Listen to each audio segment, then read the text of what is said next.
Welcome to our YouTube channel. आज हम grade 6 subject Hindi में पहली जो काव्य दी हुई है, इतनी शक्ति हमें देना दाता, उसके बारे में समझेंगे। उनके कवि है अभिलाष जी और उनका जो साहित्य प्रकार है काव्य का वो है प्रार्थना काव्य।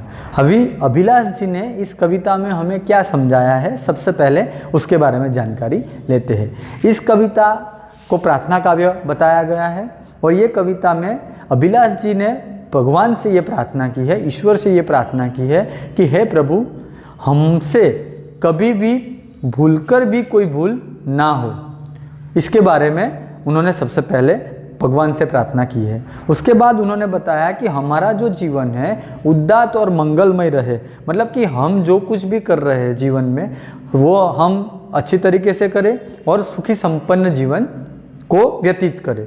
उसके बाद कवि ने और एक प्रार्थना की है कि हे ईश्वर, हमारे मन में किसी के प्रति कोई भी प्रकार का भेदभाव ना रहे, कोई भी प्रकार की ईर्ष्या ना रहे। यह इस कविता का उद्देश्य है।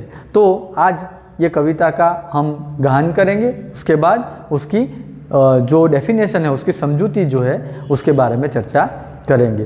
तो अभिलाष जी ने जो कविता दी है उसको हम पहले साथ साथ गाएंगे भी और साथ साथ समझेंगे भी, ठीक है। तो सबसे पहले कविता का गान इस प्रकार से होगा। आप लोग यदि स्कूल में हो तो स्कूल में हम ये प्रार्थना हमेशा के लिए करते ही है, तो आज फिर से उसके बारे में थोड़ी ज़्यादा जानकारी लेंगे। तो सबसे पहले कविता का गान। इतनी शक्ति हमें दे न दाता, मन का विश्वास कमजोर होना, हम चले नेक रास्ते पे हमसे भूल कर भी कोई भूल होना।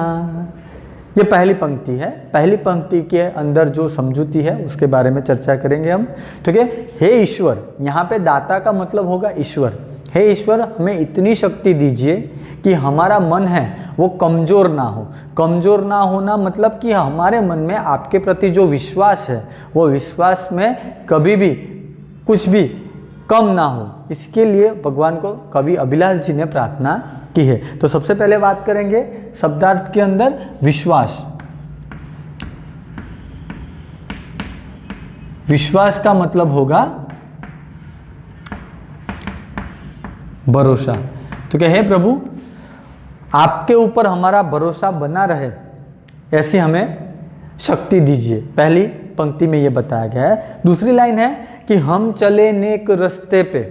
नेक रास्ता, नेक यानी ईमानदारी का रास्ता। तो दूसरा शब्दार्थ हम देखेंगे नेक। नेक मतलब ईमानदार। कवि ऐसा कहना चाहते हैं ईश्वर से कि हे ईश्वर, हम जितनी भी जिंदगी जिए पूरी नेकी से जिए, मतलब कि ईमानदारी से जिए, बी ऑनेस्ट, ओके। और हम चले नेक रास्ते पे, अच्छे रास्ते पर हम चले और भूल कर भी हमसे कोई भी प्रकार की भूल न हो।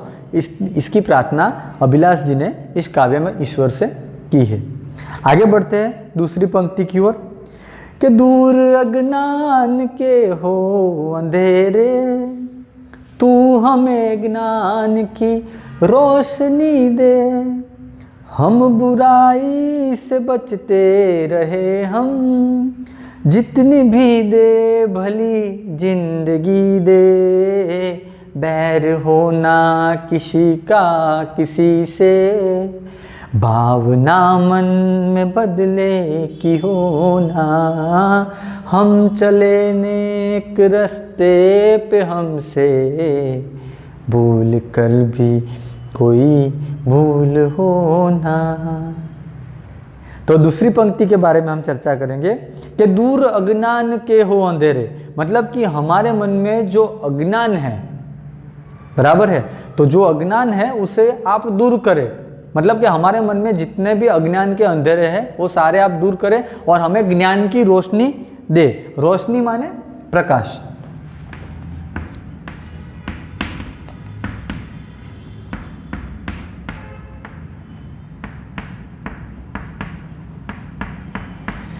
कविता में हमने ईश्वर से कवि ने यह प्रार्थना की है कि हे ईश्वर, हमारे मन में जो अज्ञान रूपी अंधकार है उसे आप दूर करो और हमारे अंदर ज्ञान का प्रकाश फैलाओ।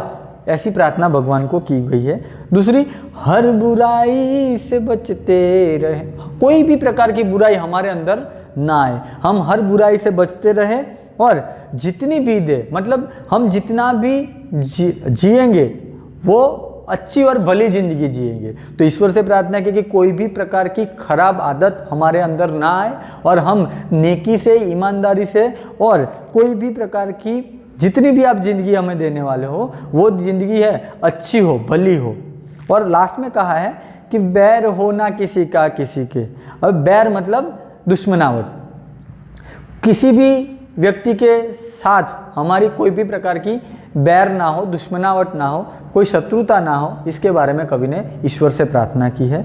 और भावना मन में बदले की ना हो, मतलब कि हमारे मन में किसी के प्रति ऐसा कुछ बदला लेने की भावना ना हो, इसके बारे में भी कवि ने प्रार्थना ईश्वर से की ही है। तो बच्चों, हमें भी जिंदगी में याद रखना है कि हम भी सबके साथ मिलजुल कर रहें, सबके साथ मिलजुल के रहने के साथ साथ सबको हेल्प करें और किसी भी प्रकार का बैर हमारे मन में दूसरे के प्रति ना हो। और हमारा स्वभाव ही ऐसा होना चाहिए कि दूसरों को भी हम अच्छे लगे और दूसरे लोग भी हमें अच्छे लगे। ठीक है, और आगे देखते हैं काव्य को। नेक्स्ट लाइन है कि हम न सोचे हमें क्या मिला है, हम ये सोचे किया क्या है अर्पण, फूल खुशियों के बांटे सभी को, सबका जीवन भी बन जाए मधुवन, अपनी करुणा का जल तू बहा के, कर दे पावन हर एक मन का कोना, हम चले नेक रास्ते पे हमसे भूल कर भी कोई भूल हो ना। तो हम देखते हैं कि आगे की पंक्ति में क्या बताया गया है। सबसे पहले कहा है कि हम न सोचे हमें क्या मिला है। कई बार क्या होता है, हम लोग सिर्फ अपने बारे में ही सोचते हैं कि हमारा क्या फ़ायदा हुआ, हमें क्या मिला, हम क्यों दूसरों की हेल्प करें, वगैरह वगैरह। तो सबसे पहले तो हमें ये समझना है कि हमें ऐसी सोच नहीं रखनी है कि किसी ने हमें क्या दिया है। ठीक है, तो सबसे पहले कहा है कि हम ना सोचे कि हमें क्या मिला है, हमें कुछ भी ना मिला हो फिर भी हम ये सोचे कि किया क्या है अर्पण। हमें यह सोचना चाहिए कि हमने दूसरों को, औरों को क्या दिया, क्योंकि आप जो देते हो वही आपको मिलता है। ठीक है, कहा गया है कि आप जैसे को तैसा, ऐसी कहावत है, बराबर है। तो वो कहावत के अनुसार कि आप जैसा करोगे वैसा आपको फल प्राप्त होगा। तो सबसे पहले हमें ऐसी सोच रखनी चाहिए कि हमने क्या अर्पण किया है, हमने क्या दिया है। यदि हम कुछ समर्पित करेंगे तभी तो हमें कुछ और वापस प्राप्त होगा। तो अर्पण करना, नेक्स्ट जो शब्दार्थ है उसके बारे में देखेंगे। अर्पण, अर्पण का मतलब होगा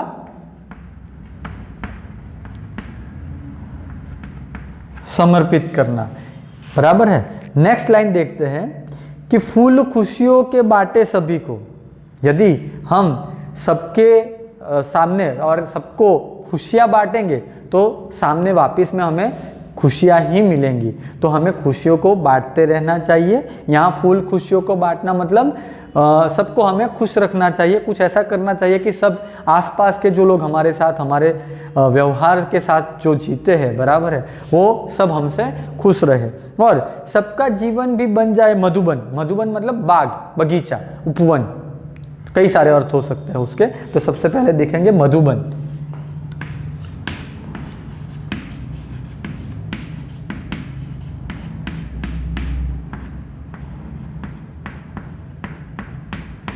बाग अथवा तो उपवन। तो हमें इतनी खुशियाँ फैलानी चाहिए कि सबका जीवन है वो प्रफुल्लित, जो फूल है ऐसे बाग से भरा हरा भरा हो जाए। ठीक है, नेक्स्ट है कि अपनी करुणा का जल तू बहा के। प्रभु से प्रार्थना की है कि हे प्रभु, करुणा मतलब दया, हे प्रभु तुम हम पर दया करो और आपकी दया का जो प्रवाह है हम तक बहाओ और कर दे पावन हरेक मन का कोना। हमारे मन के हरेक कोने में आप अपने करुणा रूपी जल को बहाओ, जिससे कारण हमारा जो मन है वो प्रफुल्लित हो जाए, पावन यानी पवित्र हो जाए। तो दो शब्द नए यहाँ पे है, एक है करुणा। तो करुणा का मतलब होगा दया और पावन, पावन मतलब पवित्र होना। हम सब जो हिंदू धर्म के लोग हैं वो ऐसी आस्था रखते हैं कि यदि हम गंगा मैया जो नदी है हमारी, जो सबसे पवित्र नदी है, उसमें जो हम स्नान करेंगे तो हम पवित्र हो जाएंगे, ऐसा कुछ है। वो हमारी आस्था से जुड़ा हुआ है। पर हमें ये भी ध्यान रखना है कि यदि हम आसपास के लोगों के साथ मिलजुल कर अच्छे से रहेंगे तो भी हम अपने ईश्वर से वो आशीर्वाद प्राप्त कर सकते हैं, जिसके कारण हमारा मन क्या होगा, पवित्र हो जाएगा। ठीक है, नेक्स्ट जो पंक्ति है उसके बारे में चर्चा करेंगे।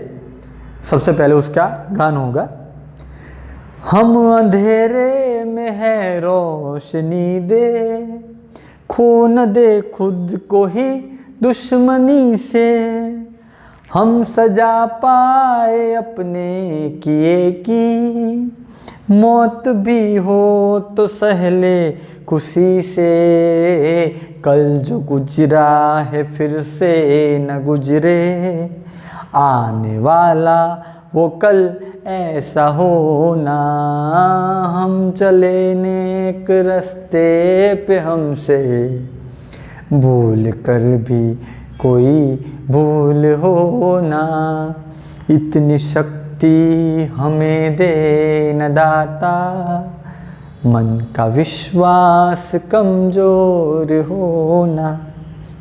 तो आगे देखते हैं कि हम अंधेरे में है रोशनी दे, मतलब कि हे प्रभु हमारे मन में कई सारे अज्ञान रूपी अंधेरे हैं, हमारे आसपास क्या सही है क्या गलत है उसके बारे में हमें पूरी जानकारी नहीं है। तो हे प्रभु आप हमें रोशनी दीजिए। रोशनी का मतलब होगा हमें प्रकाश से प्रकाश दीजिए कि हम क्या गलत कर रहे हैं क्या सही कर रहे हैं, और खो न दे खुद को ही दुश्मनी से। और प्रभु को प्रार्थना की है कि हे प्रभु हमारे मन में इतनी सारी दुश्मनावट यानी इतनी सारी दुश्मनी ना हो कि हम अपने आप को ही खो दें। अपने आप को खो देना मतलब हम इतने दुश्मनी में ओत-प्रोत हो जाते हैं कि कई बार हम ये भी भूल जाते हैं, क्योंकि ऐसा कहा जाता है कि गुस्सा क्रोध जो है वो मानवी का सबसे बड़ा शत्रु है। तो हे प्रभु हमारे क्रोध के कारण हम अपने आप को भूल न जाए, इसके लिए आप हमें आशीर्वाद दीजिए। ऐसी प्रार्थना अभिलाष जी ने की हुई है। नेक्स्ट है कल जो गुजरा है फिर से ना गुजरे, मतलब हमारा जो कल गया है जैसा भी हो, बुरा गया हो तो वो जो बुरा गया हुआ जो कल है वो फिर से हमारे पास न आए और अच्छे दिन हमारे पास आए, इसके बारे में प्रार्थना की है। आने वाला कल ऐसा होना, मतलब जो कल हमारा जो भविष्य है, मतलब यहाँ पे कवि ने कहा है कि हमारा भूतकाल भले जैसा खराब गया हो पर हमारा जो आने वाला भविष्य है उसके बारे में उसने प्रार्थना की है कवि ने कि हे प्रभु हमारा आने वाला कल इससे भी बेहतर हो, अच्छा हो। नेक्स्ट है कि हम सजा पाए अपने किए की, मतलब यदि जो हमने कोई भूल की है तो आपको पता है कि यदि आप कोई भी भूल करते हो तो हर एक भूल की एक सजा होती है जो ईश्वर ने बनाई हुई है। तो हम भगवान से प्रार्थना करते हैं कि हे प्रभु यदि हमसे भूल हुई है तो हमने जो सजा की है, हमने जो भूल की है उसकी हमें सजा मिले। मौत भी हो, यदि हमारी भूल बहुत बड़ी है और यदि आप हमें मृत्युदंड देना चाहे तो भी वो हमें मंजूर है।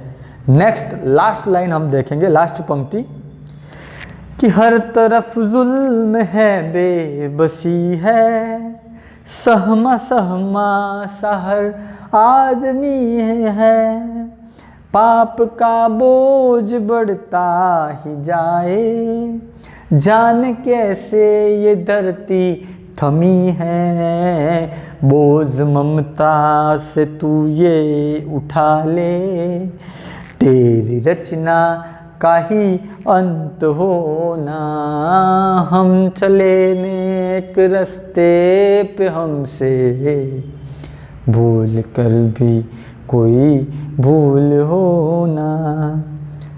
इस पंक्ति में कहा गया है कि हर तरफ जुल्म है, बेबसी है। जुल्म मतलब कि हमारे आसपास बहुत सारे अत्याचार हो रहे हैं। हम टीवी न्यूज़ में भी कई बार देखते हैं कि कई जगह पर जो अत्याचार या कुछ भी बहुत बुरा जो होता है तो टीवी न्यूज़ में, न्यूज़पेपर में, सब में बताया जाता है। तो हमारे आसपास का जो एटमॉस्फेयर है, वातावरण जो है, वहाँ जहाँ देखो वहाँ जुल्म का अंधेरा छा गया है। तो प्रभु से प्रार्थना की है कि यहाँ पे हर तरफ क्या है? जुल्म है। जुल्म मतलब अत्याचार।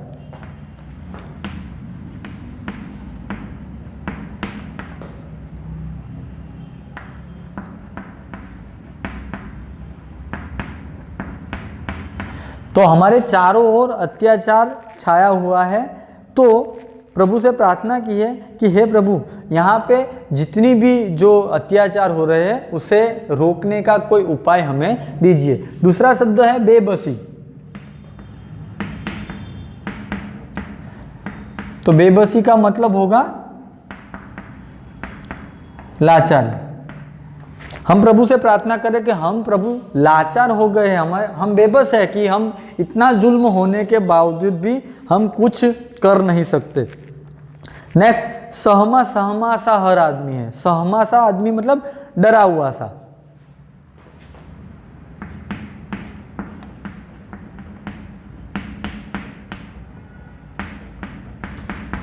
सहमा सा हुआ मतलब डरा हुआ सा आदमी, कि इतना जुल्म बढ़ गया है कि हर आदमी कैसा हो गया है? डरा हुआ हो गया है। उसको भी डर लग रहा है कि यदि मैं इस अत्याचार का जो विरोध करूंगा तो कहीं मुझे ही कुछ ना हो जाए। तो प्रभु से प्रार्थना कर रहे हैं कि ये जो है उसमें हमें ताकत दे, शक्ति दे। पाप का बोझ बढ़ता ही जाए। हर तरफ पाप बढ़ रहे हैं। आप देख रहे हो कि यहाँ पर हमारी नज़र के सामने भी कुछ बुरा होता है तो कई बार हम बोलते नहीं है, चुपचाप निकल जाते हैं। तो पाप का बोझ अभी क्या हो रहा है? इस दुनिया में बढ़ रहा है। जाने कैसे ये धरती समय, प्रभु का हम कवि कह रहे हैं कि पता नहीं है कैसी ये धरती कैसे चल रही है। इतना सारा पाप हो रहा है, फिर भी इतने सारे अत्याचार हो रहे हैं, फिर भी ये धरती है थमी हुई है, रुकी हुई है। तो हे प्रभु, वो सिर्फ आपकी कृपा है जिसके कारण ये धरती चल रही है। तो प्रभु आपसे विनती है कि ये जो पाप है, जो ये अत्याचार हो रहे हैं, उसे आप दूर करें। लास्ट लाइन दी हुई है कि बोझ ममता से तू ये उठा ले। बोझ ममता से उठा ले मतलब कि यहाँ पे जो ये पृथ्वी माँ, धरती माँ की बात की गई है कि धरती माता पर जो इतना सारा बोझ बढ़ गया है पापों का, अत्याचारों का, उसे तू हे प्रभु उठा ले, मतलब कि दूर कर। तेरी रचना का यदि ऐसा होगा कि जो पाप और अत्याचार बहुत सारे बढ़ गए तो कहीं ऐसा ना हो कि आपने जो पृथ्वी की रचना की है, जो पूरे ब्रह्मांड की रचना की है, उसका पूरा अंत हो जाए। तो यह अंत न हो, इसके लिए हे प्रभु आप हमें कुछ कृपा दृष्टि, दीर्घ दृष्टि दीजिए, शक्ति दीजिए कि हम इस पाप को दूर कर सके। तो बहुत अच्छी सी प्रार्थना कविता जो थी जिसे हमने देखी, आई होप कि आप सबको समझ आई होगी। और हमें भी इस कविता से यह सीखना है कि आसपास हमें है अपना जो व्यवहार है वो अच्छा रखना है, दुश्मनावट रखनी नहीं है, और जो आसपास जो बुरी आदतें चल रही है उसे दूर करने का प्रयत्न करना है। Okay, thank you.